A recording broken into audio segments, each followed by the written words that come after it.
This is Gentle Confessions, where truth speaks in a whisper, and healing begins in the quiet. Tier 1. The notebook wrapped in dust. It had been 2 weeks since the funeral. The flowers had withered on the kitchen table, their petals curling like tired sighs. Her scarf still hung on the coat rack, untouched, the deep burgundy one she always wore on chilly mornings. I hadn't moved it. I couldn't. Even the smell of her coffee still lingered faintly in the air when the house was quiet. That morning, a soft light spilled through the windows, coloring everything in pale gold. It felt gentler than usual, as if the day itself knew not to be too loud. I was sitting cross-legged on the floor of her bedroom, my back against the wall, her boxes of journals and sketchbooks spread out in front of me. I hadn't planned to open anything. I was just touching her handwriting, tracing the spines with my fingers like they might pulse with something still alive. Each page she wrote felt like a breath she left behind. And then I found it. It wasn't like the others. This one was small, leather-bound, and wrapped in a faded ribbon, tucked deep under her sweaters. It had dust clinging to the edges, not the kind you see, but the kind you feel. The kind that wraps around a moment like a whisper saying, "You weren't supposed to find this." But I did. And I held it like it might vanish. The ribbon untied in one slow pull. My hands trembled, not because I was scared, but because I knew. I knew this wasn't for me. It was for her. It was hers. Her quiet voice in the dark. Her words unfiltered. Unedited. Her thoughts when no one was listening. But I opened it anyway. The first page was blank. The second had a single sentence written in her delicate, deliberate script. I started this because I was afraid I'd forget who I really was. I stopped breathing because for years, I thought I knew her. I thought she had told me everything. Turns out, there was an entire version of her I had never met. Tier 2. Her words knew me before I did. I don't remember when I first started reading, but I do remember the first time I felt seen by words. It wasn't through a novel or a school book. It wasn't through poetry or the love letters I used to write and never send. It was through her. Her diary didn't speak to me. It recognized me, as if her hand had once traced the edges of my existence, long before I knew what I would become. The pages after the yellowed opening were like soft sighs. Her words didn't rush to meet me. They waited, gently. They had always been waiting. She had written my name, over and over. Not in bold, not underlined, but nestled in sentences, like a whisper buried in snow. I didn't expect that. I thought the diary would be filled with her thoughts about herself, maybe the people she loved, the dreams she carried, the regrets she might have hidden under her breath. But there I was. Sometimes, just in a single sentence, he likes his toast too dark, just like Dad. Or, tonight he asked me what stars are made of. I told him wonder, mostly. Her handwriting was always neat, curves like cotton thread, periods like tiny stones. But it was her silences between the words that made me ache. She didn't just document moments. She cradled them. The way she wrote about my tantrum at age 6 wasn't a complaint, it was a lullaby in reverse. He screamed so loudly today, not because he was angry, but because the world didn't seem to listen. I wonder if he inherited that from me. I paused for a long time after that entry, because I remember that day. I remember the sharp edge of the afternoon light, the sound of the screen door slamming, my voice cracking from yelling about something I now can't even recall. I remember thinking I was alone in my storm. But she saw me. And not just in the moment she understood me. That's what I wasn't ready for. Not the memories, but the quiet knowing behind them. As I kept reading, I realized that her diary wasn't linear. She skipped weeks, sometimes months. Then there'd be a sudden flood of entries, as though she couldn't hold things in anymore. Sometimes, her words were joyful. He drew me a picture today. Said it was the house of feelings. It had a big front door and no windows. I don't know whether to laugh or cry. Other times, her sentences frayed at the edges. He didn't come down for dinner. Again. I left a note on his door. He didn't write back. I wish I knew the language he's speaking now. That was high school. And I had no idea she noticed. I thought she had let me drift, that she had pulled away first. But maybe she was holding the line the entire time. I just never turned around to see it. Late into the second night, I found an entry that was unlike the rest. It was dated 2 years ago, right before everything started unraveling. I worry he doesn't remember the soft parts of himself. The way he used to carry dandelions like they were made of gold. The way he used to hum when the bathtub drained. I hope he finds those pieces again someday. I stopped reading. I had forgotten the dandelions. And the humming. And that version of me, the quiet boy with soft edges, felt like a ghost I once lived with, but never named. But she remembered. And she wrote it down, as if to preserve it. For me. The most unexpected entries weren't the ones about my childhood. They were the ones where she wondered about the future. I wonder who he'll love. Will she have kind eyes? Will he tell her about the time he got lost in the grocery store and didn't cry? Just sat down and waited for the world to find him. Will he tell her that he used to sing himself to sleep? Or this one? If I'm not here one day, I hope he reads this. Not so he misses me, but so he knows he was never, ever invisible to me. That sentence. It opened something in me I didn't know was still sealed shut.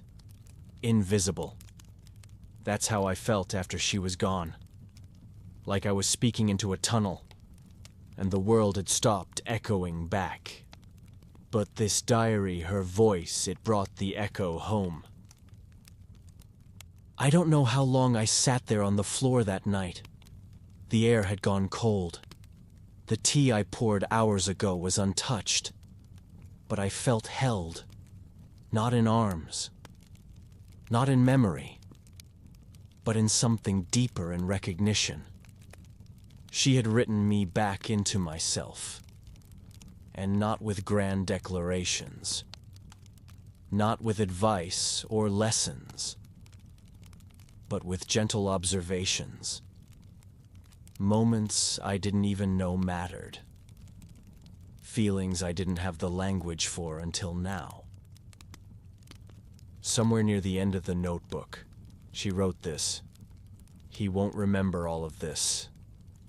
But maybe, if he finds these pages one day, he'll forgive both of us. And maybe he'll know I was still trying to understand how to be a mother, even as I was being one. That was the moment the tears finally came.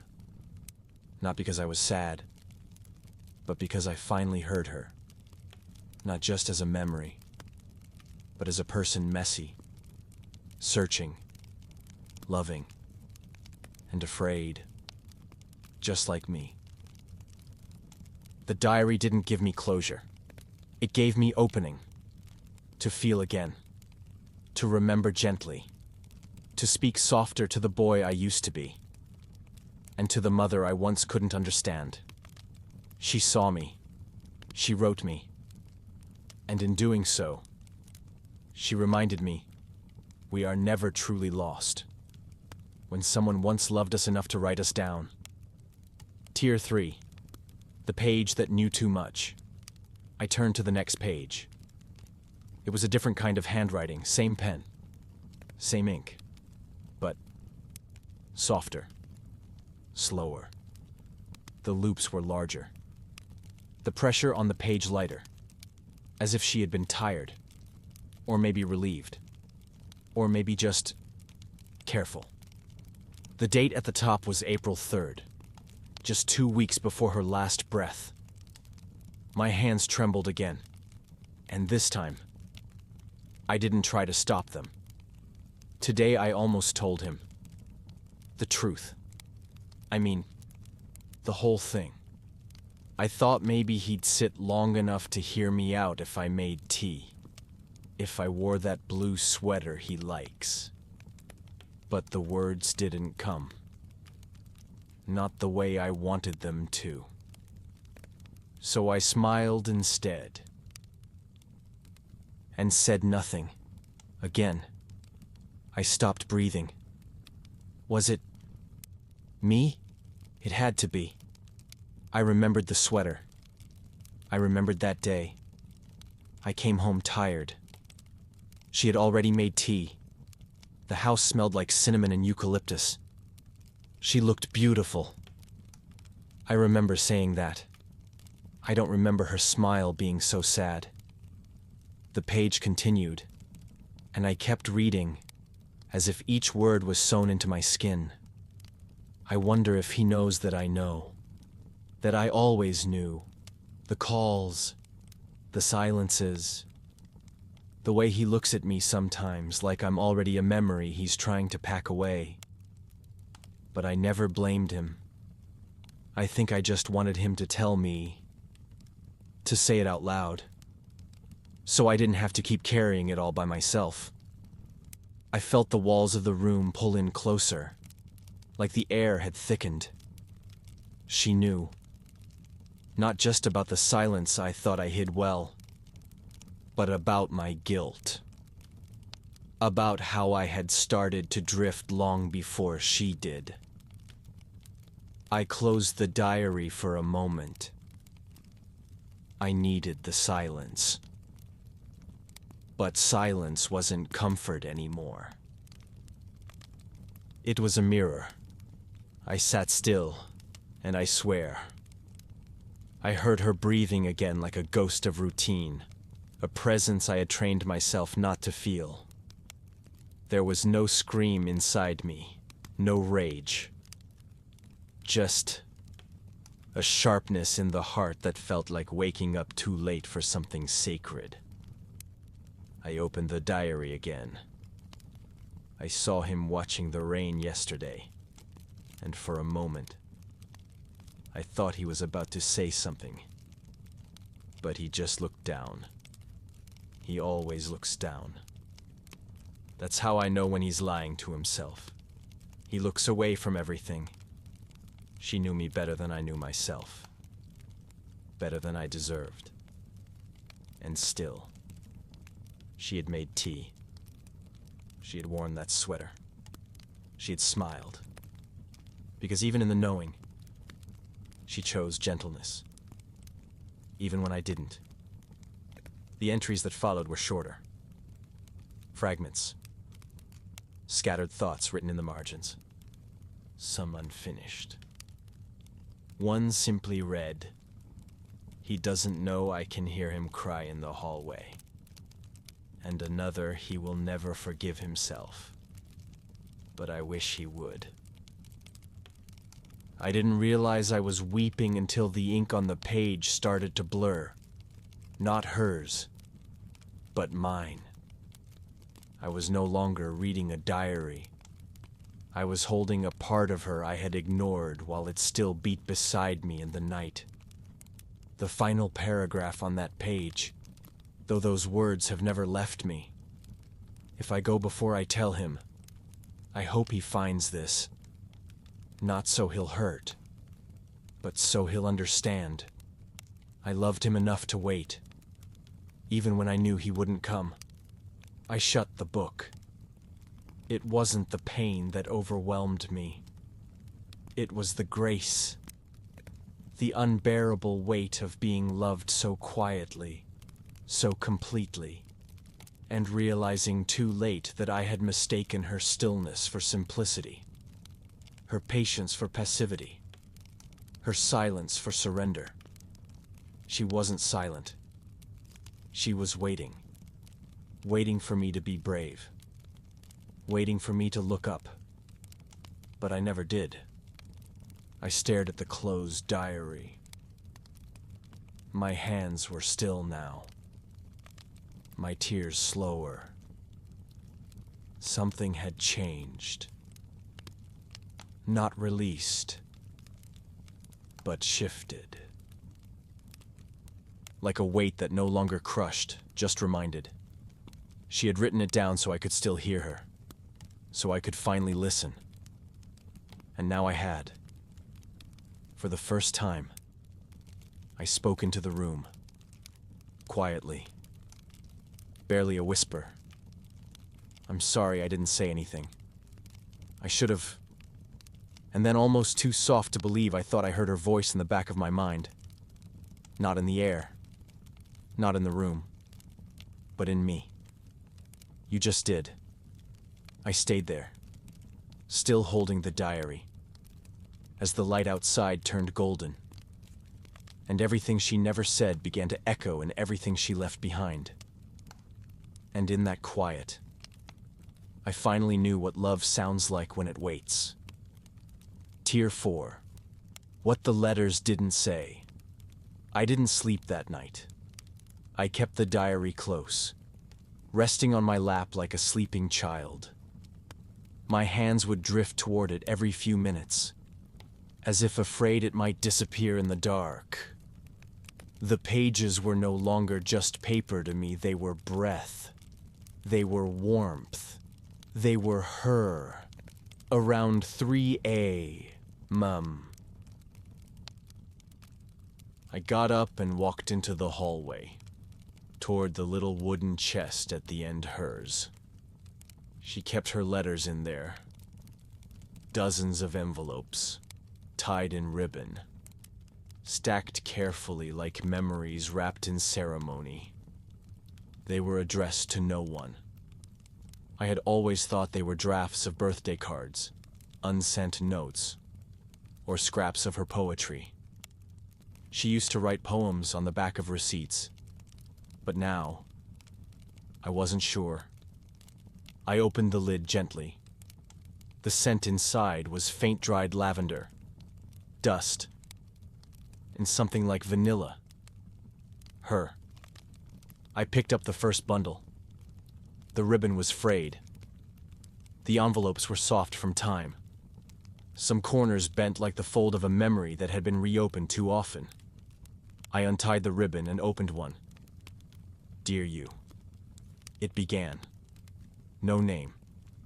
Just those 2 words. She had written to me. To herself. To someone she loved without ever saying who. "I saw you today through the kitchen window. You were laughing at something in your phone, but your eyes looked heavy. I wonder if you know how often I study your face.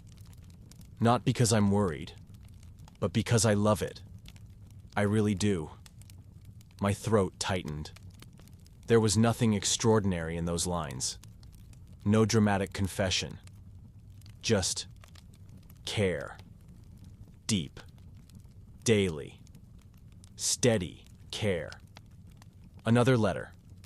It's hard to know when to speak, and harder still to know when not to.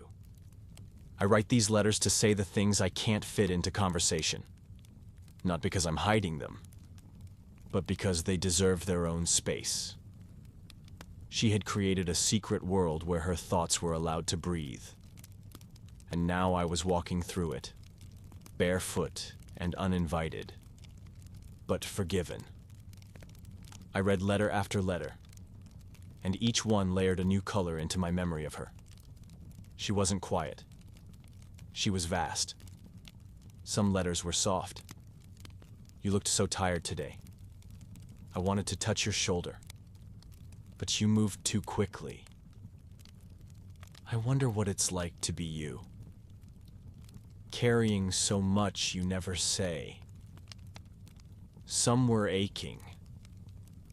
Sometimes I feel like a ghost in this house. Not angry, not hurt, just unseen. I know you love me in your way. I'm just not always sure where I fit in it. And some were filled with tiny joy. You said goodnight last night without turning the lights off. I liked that. It was like you were still with me, even after sleep came. I sat back on the floor. Letters strewn around me like feathers fallen from an invisible wing. I couldn't hold them all. Not physically. Not emotionally. She had written a lifetime in silence, and I hadn't read a word of it until now. What the letters didn't say, though what they never mentioned, never accused, was blame. Not once did she write, "You failed me." Not once did she say, "You never saw me." She let me come to those truths on my own. Her silence wasn't a punishment. It was a kindness. She let me arrive when I was ready. And even now, even after she was gone, she was still making room for me. There was one last envelope in the chest. Unsealed. Untitled. Its edges were crisp, like it had been added more recently. Inside, a single sheet. If you're reading this, I'm probably gone. And that's okay. I'm not afraid of where I'm going. I just didn't want to leave without saying thank you. My hands froze. Thank you for being the person I loved. Even when it hurt. Even when we drifted. Even when words failed us both. You were my safe place. You still are. And I hope, wherever you are now, that you can finally rest inside that truth. I never stopped loving you. Not for 1 second. The page ended there. No signature. Just white space. Just breath. Just her. I closed the chest. Gently. Slowly. With reverence. The house was quiet again. But this time, it wasn't empty. It was full with words. With pages. With her.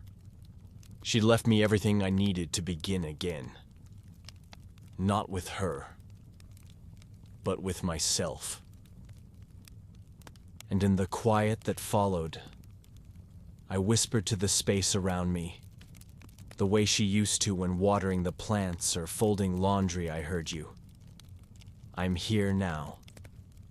Tier 5. Her silence was never empty. I didn't tell anyone what I found that night. Not because I wanted to keep it secret, but because I needed it to settle inside me first, like rain on dry soil. It had to soak in before it could grow into anything I could name. The next morning, I made coffee like usual. Same old routine. Same cup. Same quiet hum from the kettle. But the silence had changed. It no longer sat like a weight on my chest. It wrapped itself around me gently, like a shawl I hadn't realized I needed. The kind of quiet that doesn't scream your failures but listens patiently until you're ready to speak. I sat on the back porch with her diary in my lap and the last letter tucked into the front page. The garden was still asleep. Dew on the grass. A single bird chirping like it didn't know if morning had truly come. And for once, I didn't reach for my phone. I just sat with her words, her voice, her absence, but also her presence. Because somehow, she was more here now than she'd been in months. And that thought both comforted me and broke me open. You see, her silence wasn't empty. It had been filled with everything I didn't know how to ask. Everything she didn't want to burden me with. Every moment she watched from the hallway. Every time she bit her tongue. Every quiet kindness she offered when I didn't notice. All of it was in that silence, and I had mistaken it for distance. I used to think the loudest thing in the world was a slammed door or a shouted argument. Now I know it's love left unspoken. It echoes in every hallway, every room, every moment that plays on repeat long after the person is gone. I didn't cry that morning. I just breathed. Deeply. Slowly. And for the first time in months, the breath didn't feel heavy. I started rereading her diary from the beginning. Not to analyze it.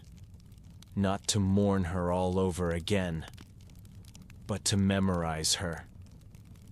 Not the version of her I had constructed in my frustration or guilt. The real her. The girl who felt too much but said too little. The daughter who wrote instead of yelled. Who noticed instead of demanded. Who forgave quietly, without ceremony. And I realized something simple but massive.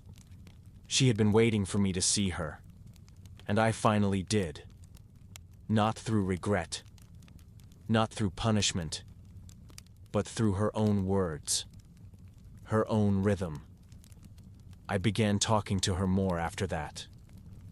Not out loud, but in the way I moved through the house, the way I placed her mug back in the cupboard instead of hiding it, the way I let sunlight into her room. Not because she needed it, but because it reminded me that warmth still had a place here.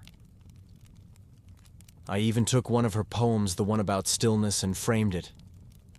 It hangs near the front door now, so I see it before I leave. So I carry it with me, always. One evening, a few weeks later, I sat with my sister. We talked about the usual things, groceries, the neighbor's dog, the latest news. And then she asked, gently, "You've been softer lately, quieter, not sad, just lighter. Did something change?" I thought about it. And then I nodded. I stopped waiting to hear her voice and started listening to what she left behind. That was all I said. But my sister understood. Because love doesn't always need full sentences. Sometimes, it's just the way your hand lingers on a photograph. The way you fold a blanket like they used to. The way you say their name, not to bring them back, but to keep them close. I still have days where the silence feels sharp, where I want one more word, one more eye roll, one more sarcastic joke from her side of the table. But I've also learned that silence can be generous. It gives you room to remember, to forgive, to grow. And when I miss her most, I go to the little chest. Not to read. Not always. Sometimes just to run my fingers along the ribbon. To breathe in that faded scent. To remind myself she spoke in ways I didn't understand. But she was never absent. Never empty. Just waiting. And now, I finally know how to meet her there. This is where silence speaks, and love echoes without needing a sound. Thank you for listening.